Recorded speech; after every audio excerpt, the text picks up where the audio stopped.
শহরটা কিন্তু খুব সুন্দর, তাই না? এক্সিলেন্ট, মানে প্রথমবার আসলে তো খুবই ভালো লাগবে। তুমি জানো আমি যখন প্রথমবার এসেছিলাম আমি তো পুরো প্রেমে পড়ে গেছি সব। ওই দিকটা এসব একটা ভালো জিনিস আছে। এই মেম সাহেব, তুমি জানো যে এখানে সমুদ্রের ধারে পাহাড়ের চূড়ায় একটা বুদ্ধ মন্দির আছে।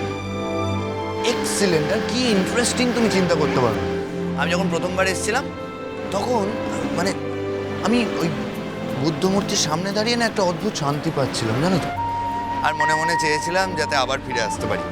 ফাইনালি ভগবান বুদ্ধ আমার কথা রেখেছেন আর আমি ফিরে এসেছি তোমায়। So it's special. আচ্ছা আচ্ছা বিক্রম, তুমি তুমি ওনার কাছে যা চেয়েছিলে পেয়েছো? আমি না মানে আমাকে একবার নিয়ে যাবে প্লিজ? হ্যাঁ নিশ্চয়ই নিয়ে যাবো, আমরা তো কয়েকদিন আছি, নিয়ে যাবো, কথা দিচ্ছি। আমি একটা জিনিস চাইবো। জিজ্ঞেস করলে না তো কি চাইবো? তুমি ভগবানের কাছে চাইবে, তোমার ব্যক্তিগত ব্যাপার, আমি কেন জিজ্ঞেস করবো? তুমি দিন দিন না এতটা ফর্মাল হয়ে যাচ্ছ, আর যেটা আমার একদমই ভালো লাগছে। ও আবার রেগে গেলে? এই মেম সাহেব, তুমি কিন্তু আমায় কথা দিয়েছিলে যে এখানে এসে আমার উপর রাখবে না। You promised. তোমার উপর আমি রাখবো? সেটাও সম্ভব? কোথায় রাখা যায়? গ্রেট। এক minute, hold please, once more. না দাও তো। মেম সাহেব এক মিনিট, হোল্ড। আমি আর আমার ছবি তুলতে হবে না প্লিজ। আচ্ছা আচ্ছা, তুমি একজন ফটোগ্রাফারের সাথে এসছো তার এক্সিবিশনে, আর এক্সপেক্ট করছো যে আমি ছবি তুলবো না? তাও আবার এরকম একটা সাবজেক্ট। তুলবে না তোলো, কিন্তু সবসময় মানুষের ছবি কেন তুলবে? এই তো একটা নতুন শহর। কারণ ওটাই আমার পয়েন্ট অফ ইন্টারেস্ট। তুমি জানো আমি মানুষের বিভিন্ন মুড ক্যাপচার করতে ভালোবাসি, আর আমি তোমায় বলে রাখি নেচারের সবচেয়ে বড় উপাদান হচ্ছে মানুষ। বুঝেছি।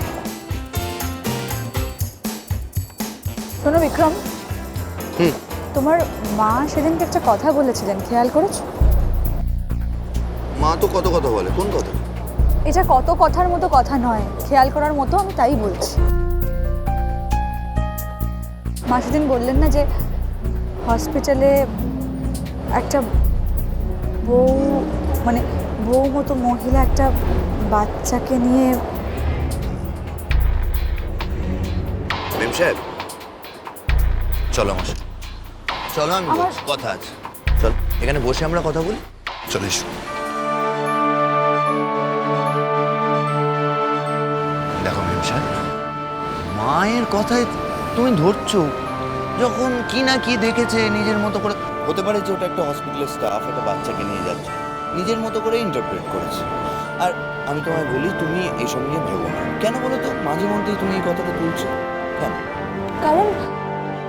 কারণ যত দিন যাচ্ছে আমার একটা বদ্ধমূল বিশ্বাস হচ্ছে যে আমার বাচ্চাটা মারা যায়নি। কি বলছো ম্যাম সাহেব?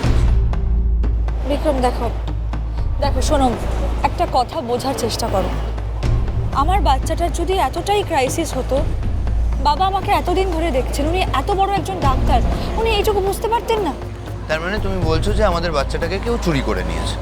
তুমি একটা অসম্ভব কথা বলছো ম্যাম সাহেব, বুঝতে পারছো সেটা? তুমি বুঝতে পারছো না বিক্রম, আমার জীবনে না সব সময় সব অসম্ভবই সম্ভব হয়েছে। তাই কোনো অসম্ভব আমার কাছে আর অসম্ভব বলে মনে হয় না। সব সম্ভব। শোনো, যদি এই ধারণা তোমার মাথার মধ্যে থাকে তুমি কিন্তু নিজের মধ্যে শেষ হয়ে যাবে, আমি বলছি। বিক্রম, তুমি কি করে বুঝবে? তার কারণ তুমি তো ওই রাতে ওখানে ছিলে না। হ্যাঁ কিন্তু মা তো ছিল, আর ডক্টররা যা বলেছেন সব তো মায়ের সামনেই বলেছে। তুমি কিন্তু অহেতুক আবার মন খারাপ করছো ম্যাম সাহেব। বিক্রম, কি জানো তো, তুমি বুঝবে না। একজন মা বুঝতে পারে। একজন মায়ের ভেতরে যখন একটা প্রাণ আস্তে আস্তে বড় হয়ে ওঠে, আর হঠাৎ করে সে যখন চলে যায়, থাকে না, তখন তার ভেতরটা যে কতটা ফাঁকা হয়ে যায় সেটা একমাত্র মাই জানে। ঠিক আছে, তাহলে বলো তুমি কাকে সন্দেহ করছো? মানে এই জঘন্য কাজটা কে বা কারা করেছে বলো আমায়। কেন? যারা সব সময় আমার ক্ষতি করতে চেয়েছে, যারা আমার সব সময় ক্ষতি করে এসেছে, যারা আমার চিরশত্রু, তারা। কে বা কারা? বাহা। জানি না, ওর চেয়েও হতে পারে, হতেই পারে। বাহার পক্ষেটা তুমি একা। জানো তুমি কি বলছো? শোনো বিক্রম, প্লিজ প্লিজ আমাকে একবার ওই মন্দিরটায় নিয়ে চল। আমি আমি ভগবান বুদ্ধর কাছে একটা জিনিসই চাইবো, একটা জিনিস, যে উনি যেন, মানে আমার বাচ্চা যদি এই পৃথিবীর কোথাও থেকে থাকে, যদি বেঁচে থাকে, উনি যেন আমাকে সেটা জানিয়ে দেন। আচ্ছা তুমি আমি একটা কথা বলো, এতে ওদের লাভ কি? ওর চেয়ে লাভ আমাকে শাস্তি দিয়ে, আমাকে কষ্ট দিয়ে বাহার লাভ। ওরা তো এটাই চায় যে আমি যাতে কোনো দিন মাথা তুলে না দাঁড়াতে পারি। আমি মেনে নিলাম তোমার কথাটা ঠিক। তাহলে কোথায় রেখেছে বাচ্চাটা? কোথায় রাখতে পারে বল? একটা বাচ্চা রাখার জায়গার কি অভাব হয় বিক্রম? দেখো, হয়তো কাউকে দিয়ে পলাশবনি পাঠিয়ে দিয়েছে। পলাশবনি পাঠিয়ে দিয়েছে? পলাশবনির মানুষজন এগুলো করবে? মানে তুমি তো আমায় বলেছিলে যে ওরা নাকি খুব অনেস্ট। আচ্ছা বিক্রম, আমার বাচ্চাটা করে কোনো হোমে রেখে আসেনি তো? না, আসে না, আসতে পারে না। আর আমি তোমায় আরেকটা কথা বলছি, এই কথাগুলো দিবারাত্র ভেবে যাওয়াটা শুধু অন্যায় নয়, পাপ মেম সাহেব। তাহলে তুমি আমাকে একটা কথা বলো তো, যে আমার পেট ব্যথা হচ্ছে এটা শুনে কেউ এলো না, ওরা দুজনেই এলো। কারণ ওরা দুজনেই তোমাকে নিয়ে কনসার্ন। বাহা তোমার বোন, আর please Vikram, don't talk rubbish. তোমাকে আমি কতবার বলেছি যে বাহা আমার বোন, সেটা আমি ভুলে যেতে চাই। অর্জি বলে কাউকে আমি চিনতাম, তার সঙ্গে আমার সম্পর্ক হয়েছিল, আমি এগুলো ভুলে যেতে চাই। আমি সব ভুলে যেতে চাই। সাহেব, এটা একটা পাবলিক প্লেস, লোকে দেখছে।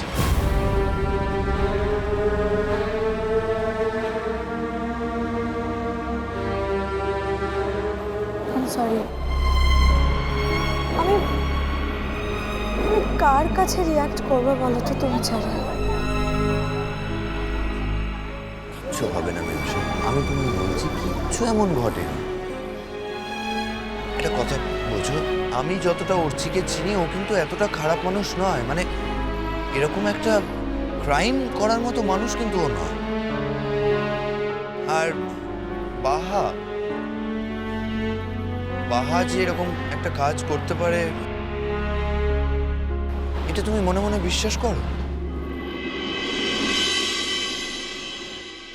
আমাকে কষ্ট দেওয়ার জন্য, আমাকে দুঃখ দেওয়ার জন্য they can go to any extent. তুমি জানো না বিক্রম?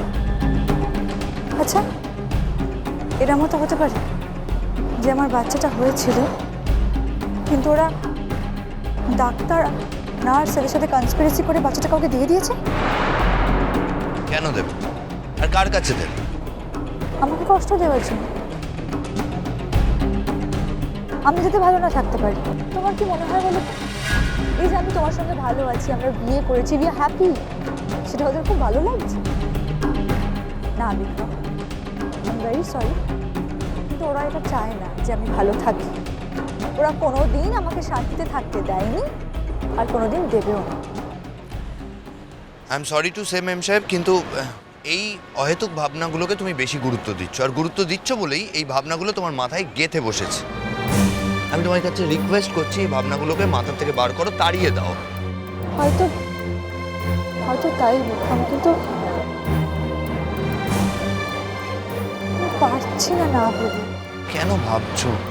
আচ্ছা আচ্ছা শোনো, আমি আমার একটা কথা বল, পরে ভাবনা চিন্তা করা যাবে, এখন আমরা ওইদিকে যাই। আমরা তো ঘুরতে এসেছি, তাই না? মিষ্টি কুটুম মিষ্টি কুটুম মিষ্টি কুটুম।